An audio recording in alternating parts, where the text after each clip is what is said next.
machine. Wait a minute. Shake your arm. They gave him 1 Grammy in 1966, then let him build the entire foundation of funk without ever handing him another. Tonight, we're naming the 10 R&B legends the Recording Academy left out in the cold. Today's list gets ugly. Number 1 is a name so big it'll make you angry. The Grammys sat on their hands for 2 decades. But we've got 9 more snubs to get through first, so let's go. We know that Number 10, Betty Wright. Is a woman who gets. In 1971, a 17-year-old girl from Overtown, Miami, walked into a studio owned by a tiny independent label called TK Records and cut a song about heartbreak, betrayal, and the woman who moves in after you're gone. It was called Clean Up Woman. By early 1972, that record had climbed to number 2 on the Billboard R&B chart and cracked the pop top 10, powered by a guitar line so sharp and so simple that it became one of the most sampled grooves of the next 3 decades. The reason I know so turning up underneath tracks from Mary J. Blige to Chaka Khan to a generation of hip-hop producers who treated Betty Wright's teenage vocal as gospel. much about her is because she picked up.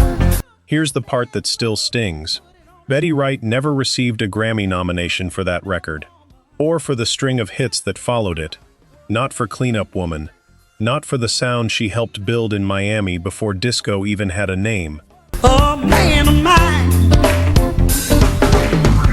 She spent the rest of her career as one of the most respected voices behind the scenes in black music. 'Cause I found out.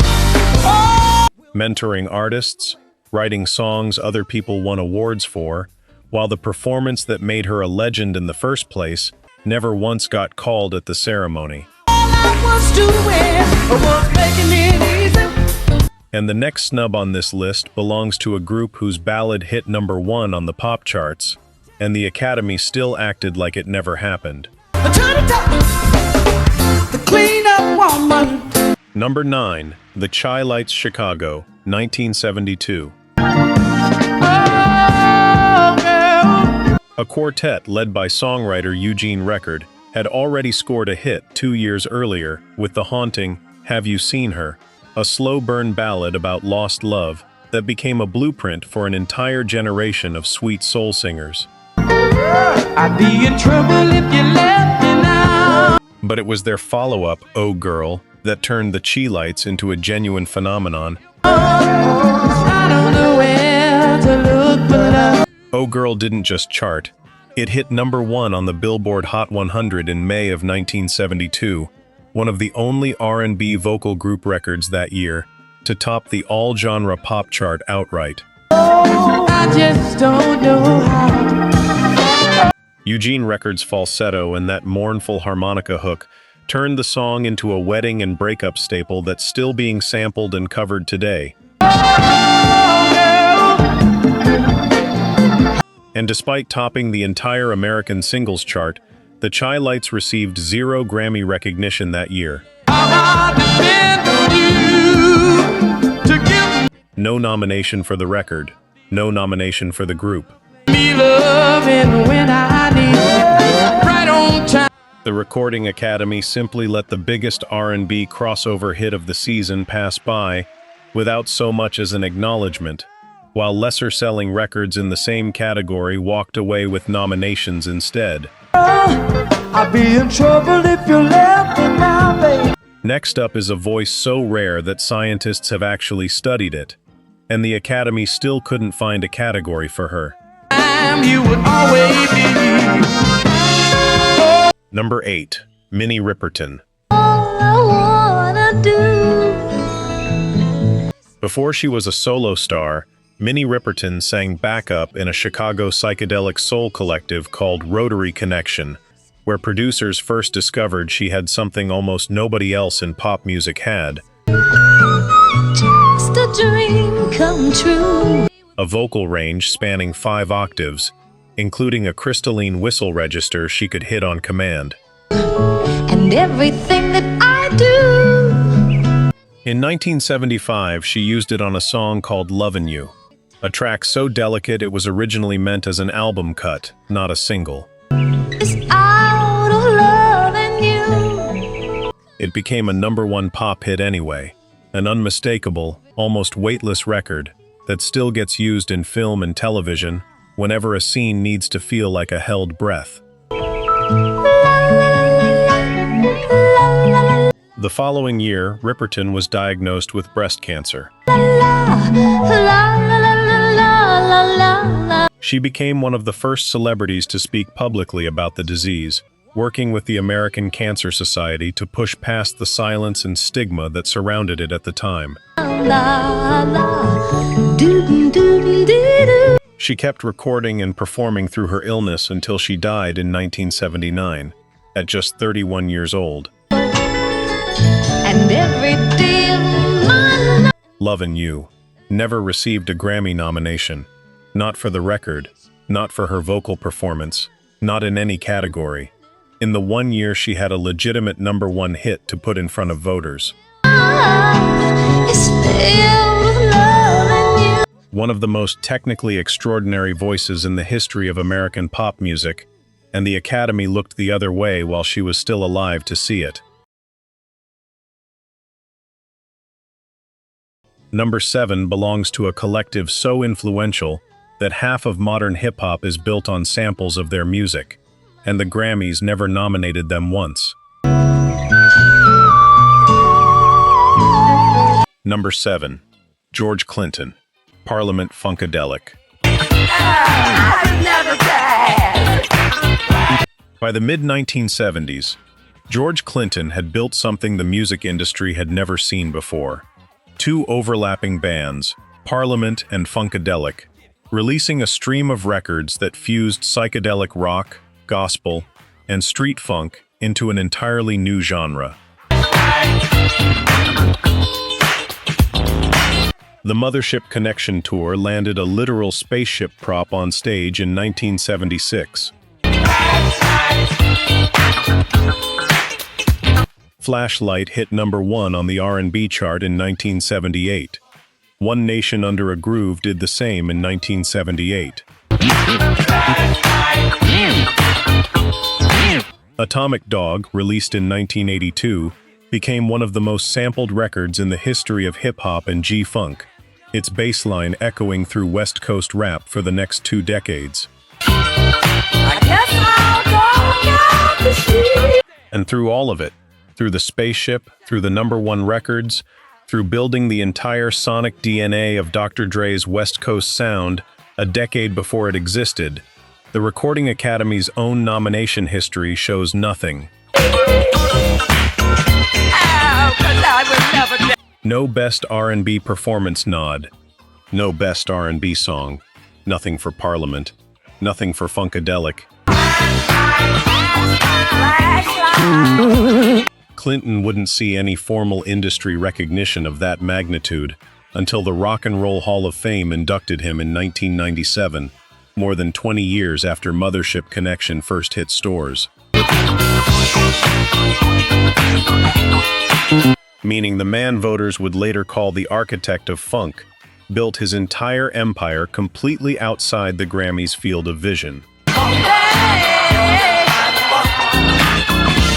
Number 6 is a name you already know as a songwriter for other people's hits. And it turns out the Academy never gave him a competitive trophy for his own. Number 6. Smokey Robinson. Smokey Robinson wrote or co-wrote some of the most important songs in the history of American popular music. My Girl for the Temptations, The Tracks of My Tears, Tears of a Clown, which hit #1 on the Billboard Hot 100 in 1970 for The Miracles.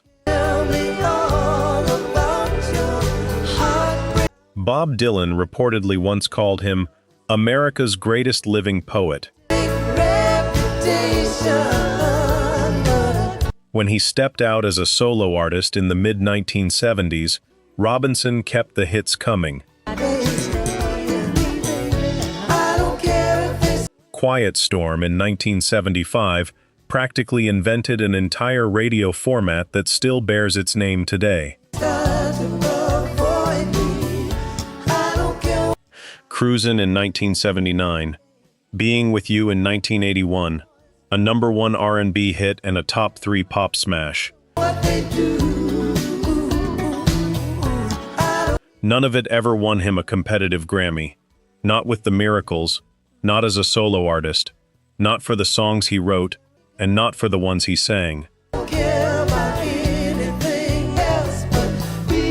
The Recording Academy would eventually hand him a Grammy Living Legend Award in 1990 and a Lifetime Achievement Award in 2000, the industry's way of admitting, decades late, that it never once crowned him when the songs were actually new.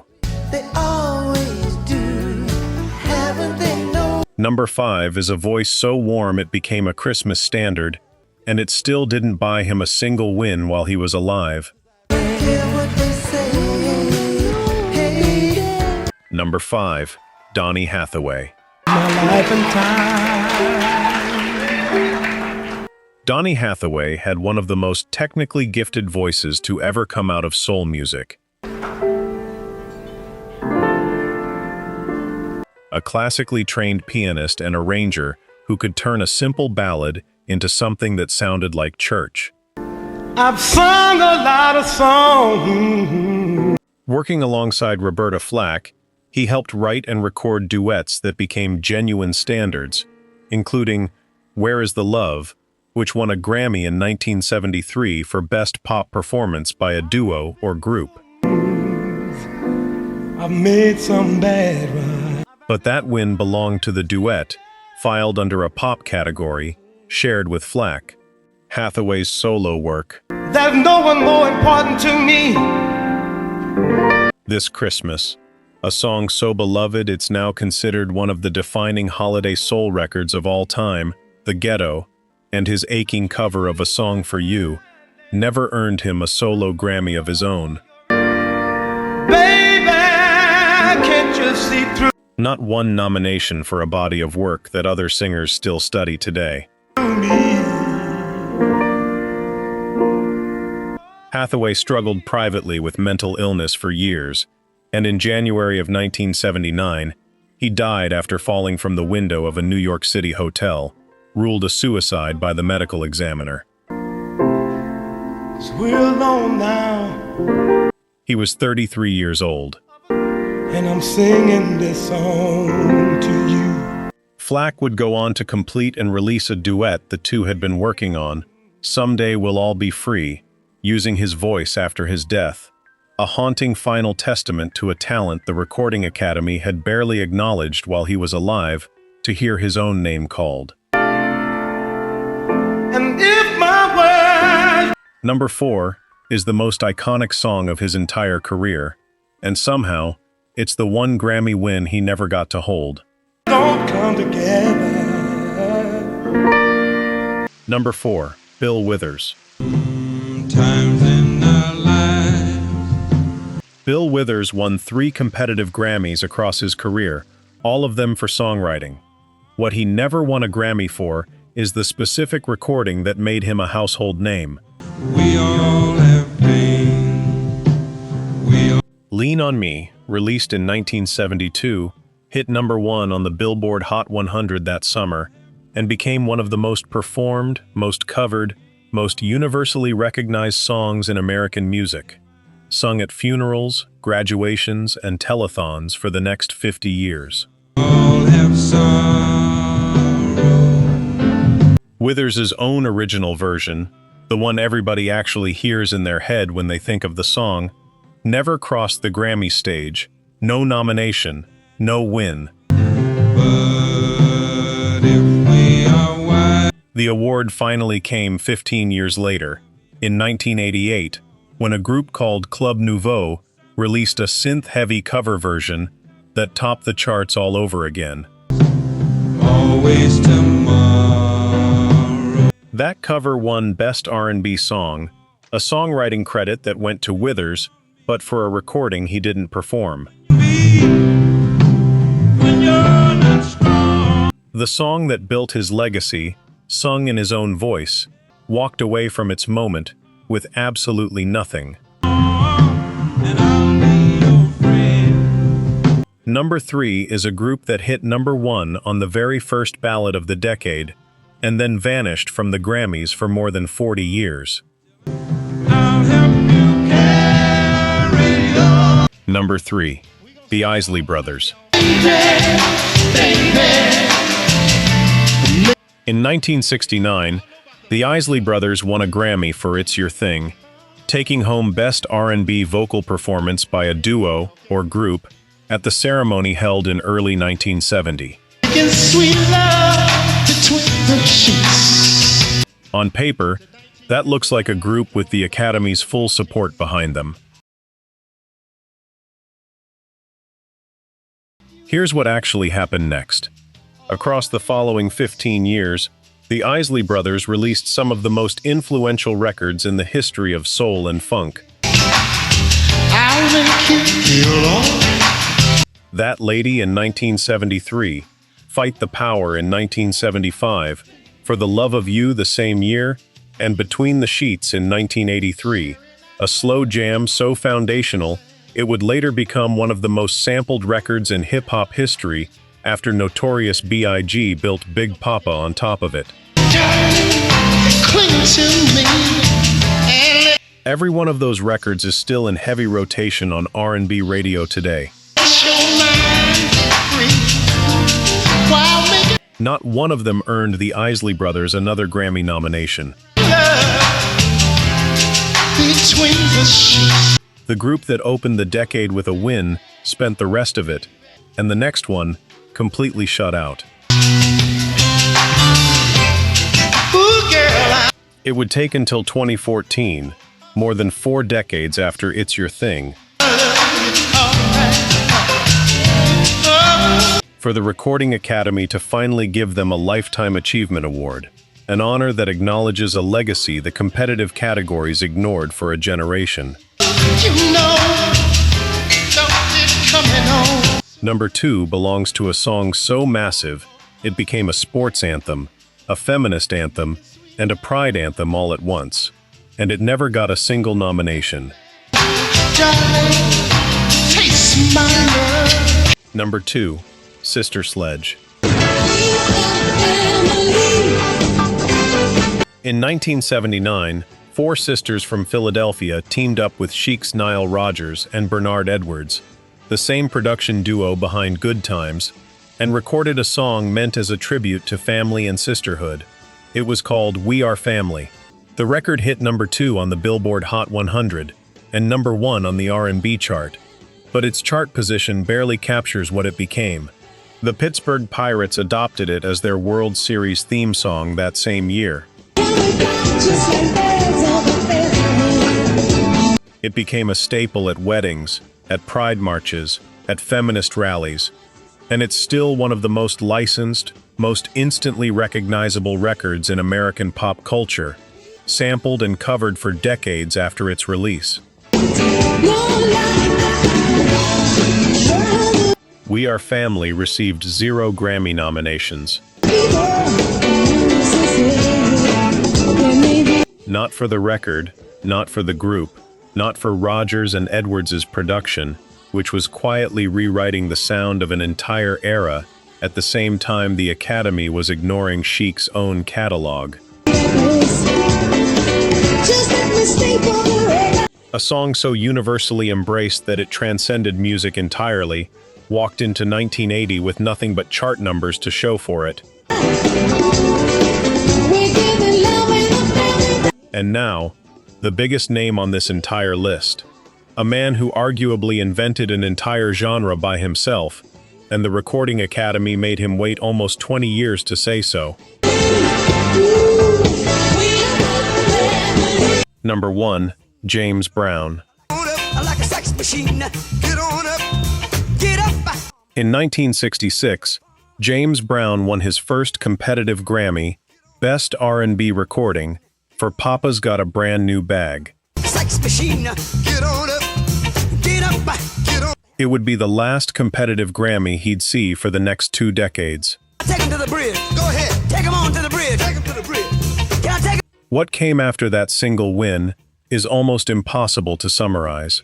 In 1970, Brown released Get Up, I Feel Like Being a Sex Machine, a record built on a stripped-down groove that's now credited as one of the foundational blueprints of funk itself.